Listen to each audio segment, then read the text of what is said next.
राधे राधे प्यारे भक्तों, आपने कभी इस बात पर गहराई से विचार किया है कि क्यों इस दुनिया में कुछ लोग ऐसे होते हैं जिनके पास सुख सुविधाओं के नाम पर कुछ भी नहीं होता, फिर भी उनके चेहरे पर एक असीम शांति और मुस्कान हमेशा बनी रहती है।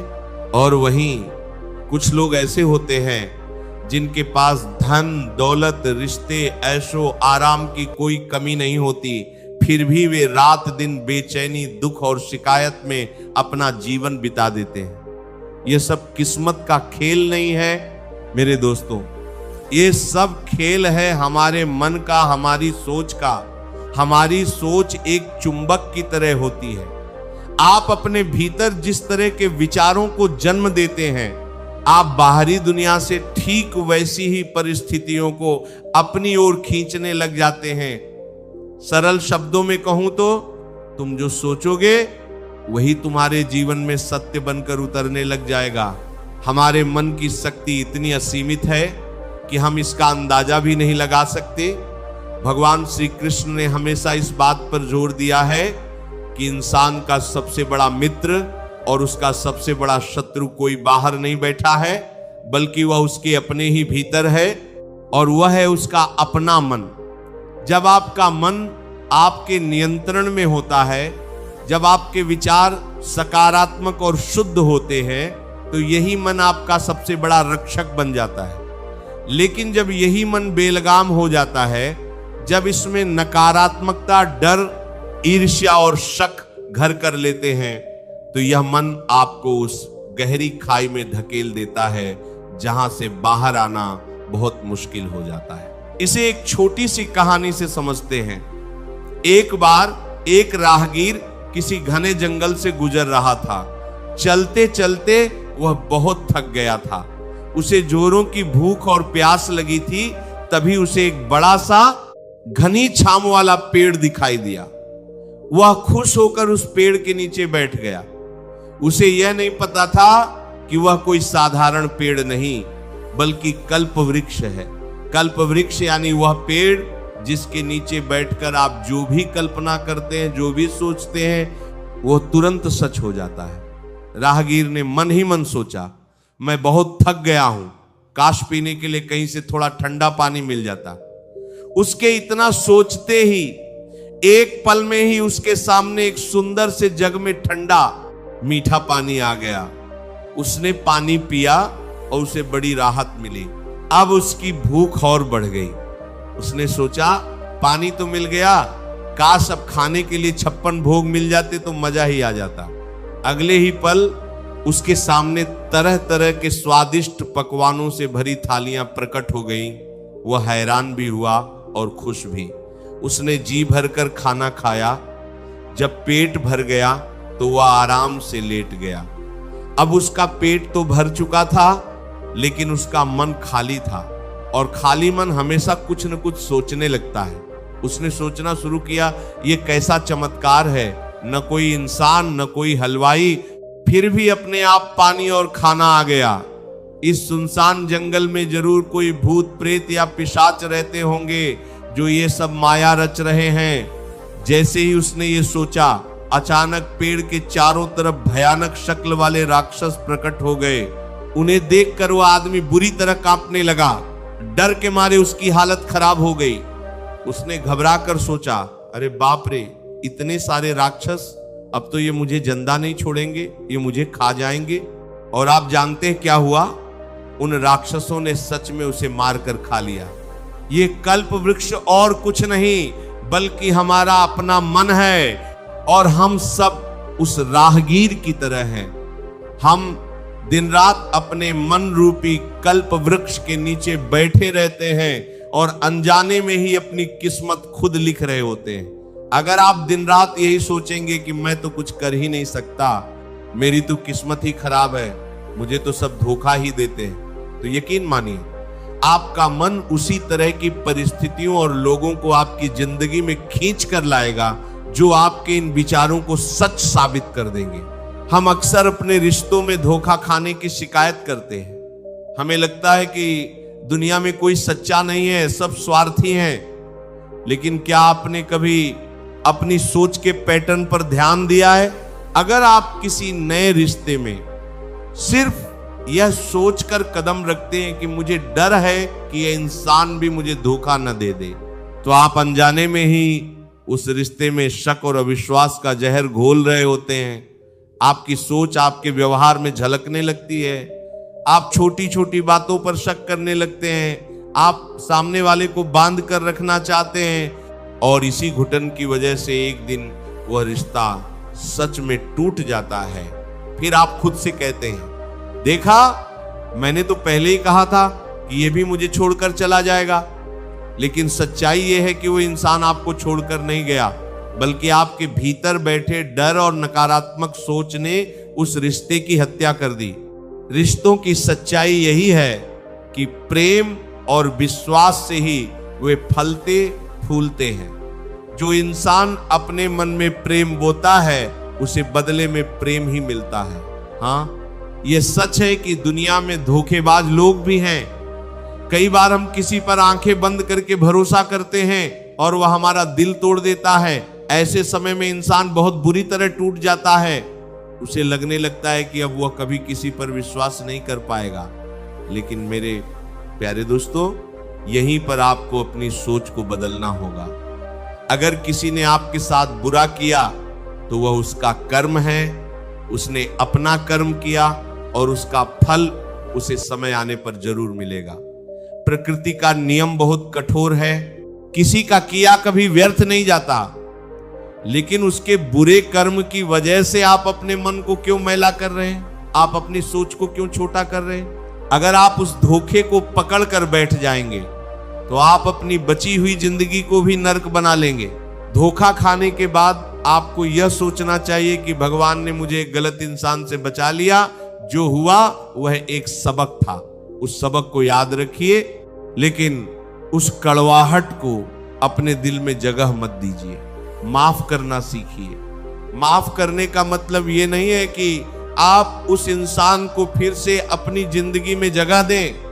माफ करने का मतलब है कि आप उस इंसान की यादों से और उस कड़वाहट से खुद को आजाद कर रहे हैं। जब आप अपने मन से नफरत का बोझ उतार देते हैं, तभी आपके भीतर सकारात्मक विचार जन्म ले पाते हैं। कर्म और किस्मत को लेकर भी हम इंसानों के मन में बड़ी गहरी गलतफहमियां होती हैं। बहुत से लोग हाथ पर हाथ धरे बैठे रहते हैं और कहते हैं कि जो किस्मत में लिखा होगा वही होगा। लेकिन श्री कृष्ण भगवत गीता में क्या कहते हैं? वे कहते हैं कि कर्म ही तुम्हारा अधिकार है, फल पर तुम्हारा कोई अधिकार नहीं है। और कर्म की शुरुआत कहां से होती है? क्या कर्म सिर्फ हाथों और पैरों से किया जाता है? नहीं, कर्म की सबसे पहली शुरुआत आपके विचारों से होती है। आप जो सोचते हैं वह आपका मानसिक कर्म है। यही मानसिक कर्म फिर आपके शब्दों में बदलता है। आपके शब्द आपके शारीरिक कर्मों में बदलते हैं। आपके कर्म आपकी आदतें बन जाते हैं। आपकी आदतें आपका चरित्र तय करती हैं और आपका चरित्र ही अंततः आपकी किस्मत लिखता है। इसीलिए अगर आपको अपनी किस्मत बदलनी है तो किसी ज्योतिषी के पास जाकर अंगूठियां पहनने से कुछ नहीं होगा। आपको सबसे पहले अपनी सोच बदलनी होगी। जब कुरुक्षेत्र के मैदान में अर्जुन युद्ध करने से पीछे हट रहे थे, उनके हाथ से धनुष छूट रहा था, उनके पैर कांप रहे थे, तो क्या वे शारीरिक रूप से कमजोर थे? नहीं, अर्जुन दुनिया के सर्वश्रेष्ठ धनुर्धर थे। लेकिन उस समय उनकी सोच कमजोर पड़ गई थी। उनके मन में मोह, डर और निराशा ने घर कर लिया था। भगवान श्री कृष्ण ने उन्हें कोई नया अस्त्र शस्त्र नहीं दिया था। उन्होंने सिर्फ अर्जुन के विचारों को बदला, उनकी सोच को नई दिशा दी। कृष्ण ने अर्जुन को समझाया कि यह शरीर नश्वर है, आत्मा अजर अमर है और धर्म के लिए लड़ना ही तुम्हारा कर्तव्य है। जैसे ही अर्जुन की सोच में बदलाव आया, उनका सारा डर छूमंतर हो गया और उन्होंने वह भयंकर युद्ध जीत लिया। हमारे जीवन का कुरुक्षेत्र भी हमारा अपना मन ही है। हम हर दिन अपने भीतर एक युद्ध लड़ते हैं, सकारात्मकता और नकारात्मकता का युद्ध, हिम्मत और डर का युद्ध। और इस युद्ध में वही जीतता है जिसकी सोच मजबूत होती है। आज के समय में हम में से ज्यादातर लोग धैर्य खो चुके हैं। हमें सब कुछ इंस्टेंट चाहिए, इंस्टेंट फूड, इंस्टेंट पैसा, इंस्टेंट सफलता, और जब कोई चीज हमारी मर्जी के मुताबिक तुरंत नहीं होती तो हम निराश होकर नकारात्मक सोचने लगते हैं, हम भगवान को कोसने लगते हैं। लेकिन याद रखिए, एक बीज को पेड़ बनने में और उस पेड़ पर फल आने में समय लगता है। अगर आप आज जमीन में आम की गुठली बोएंगे और कल ही उसमें आम ढूंढने लगेंगे तो आप सिर्फ निराश होंगे। उस बीज को खाद चाहिए, पानी चाहिए, धूप चाहिए, और सबसे बढ़कर उस समय चाहिए। सफलता भी बिल्कुल ऐसी ही होती है। जब आप कोई नया काम शुरू करते हैं या जीवन में कोई बड़ा लक्ष्य तय करते हैं तो आपको धैर्य रखना सीखना होगा। धैर्य का मतलब सिर्फ इंतजार करना नहीं होता। धैर्य का असली मतलब यह है कि इंतजार करते समय आपका रवैया कैसा है, आपकी सोच कैसी है।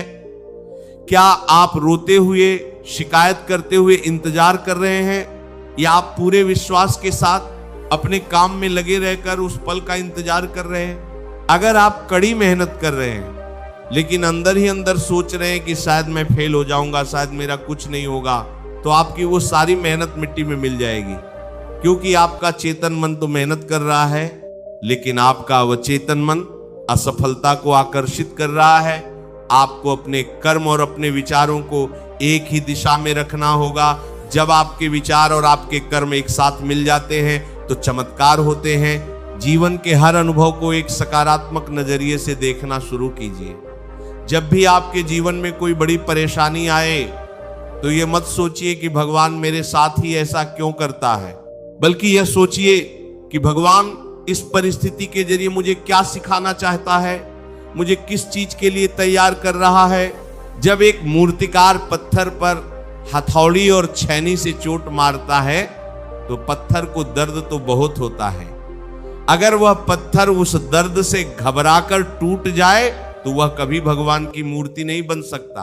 लेकिन जो पत्थर उस दर्द को सह लेता है, जो पत्थर मूर्तिकार के इरादों पर विश्वास रखता है, वही पत्थर एक दिन मंदिर में स्थापित होता है और लोग उसकी पूजा करते हैं। जीवन की मुश्किलें भी उसी हथौड़ी और छैनी की तरह है। ये आपको तोड़ने के लिए नहीं, बल्कि आपको भीतर से मजबूत बनाने के लिए, आपको एक बेहतर इंसान के रूप में निखारने के लिए आती हैं।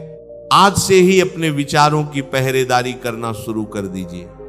ये देखिए कि दिन भर में आपके दिमाग में किस तरह के विचार चलते हैं। जैसे ही कोई नकारात्मक विचार आए उसे वहीं रोक दीजिए और उसे किसी सकारात्मक विचार से बदल दीजिए। अगर मन कहे कि मैं यह नहीं कर सकता तो तुरंत जोर से खुद से कहिए कि मैं ये कर सकता हूं और मैं ही ये करूंगा। सुबह उठते ही सबसे पहले भगवान को धन्यवाद दीजिए कि उन्होंने आपको एक और नया दिन दिया है। शीशे के सामने खड़े होकर मुस्कुराइए और खुद से कहिए कि आज का दिन मेरे जीवन का सबसे बेहतरीन दिन होने वाला है, मेरे साथ सब अच्छा होगा, भगवान मेरे साथ हैं। जब आप इस तरह के विचारों के साथ अपने दिन की शुरुआत करेंगे तो आप देखेंगे कि आपके आसपास की पूरी ऊर्जा बदलने लगेगी। जो लोग हमेशा दूसरों की बुराई करते हैं, दूसरों से जलते हैं, दूसरों का बुरा सोचते हैं, वे कभी खुश नहीं रह सकते। क्योंकि जब आप किसी और के लिए गड्ढा खोदते हैं तो सबसे पहले आप खुद उसमें गिरते हैं। आप जो भी ब्रह्मांड में भेजते हैं वही कई गुना होकर आपके पास वापस लौटता है। अगर आप दुनिया में प्यार बांटेंगे तो आपको प्यार मिलेगा। अगर आप दूसरों की सफलता पर खुश होंगे तो सफलता आपके भी दरवाजे पर दस्तक देगी। लेकिन अगर आप नफरत, ईर्ष्या और क्रोध बांटेंगे तो वही सब आपके जीवन में जहर बनकर घुल जाएगा। इसलिए अपने मन रूपी इस सुंदर बगीचे में सिर्फ उम्मीद, प्यार, विश्वास और मेहनत के बीज बोइए। इसमें से डर, शक, नफरत और आलस रूपी खरपतवार को रोज उखाड़कर फेंक दीजिए। अपने विचारों को इतना ऊंचा और इतना पवित्र बना लीजिए कि कोई भी छोटी मोटी परेशानी आपको अंदर से हिला न सके। याद रखिए, आप अपने जीवन के रचयिता खुद हैं। आपकी सोच ही आपकी सबसे बड़ी ताकत है। आप जैसा सोचेंगे आप वैसे ही बन जाएंगे और आपका जीवन भी वैसा ही बन जाएगा। इसीलिए बड़ा सोचिए, अच्छा सोचिए और भगवान पर अटूट विश्वास रखिए। जब आप अपनी सोच को ईश्वर की इच्छा के साथ जोड़ देते हैं तो असंभव भी संभव हो जाता है। हमेशा याद रखिए, तुम जो सोचोगे वही होने लग जाएगा। अगर ये वीडियो आपको अच्छा लगा हो तो वीडियो को लाइक करके चैनल को सब्सक्राइब जरूर करें और कमेंट में राधे राधे जरूर लिखें। ये वीडियो अपने दोस्तों परिवारजनों के साथ शेयर जरूर करें। मिलते हैं किसी और वीडियो में, तब तक के लिए राधे राधे। जय श्री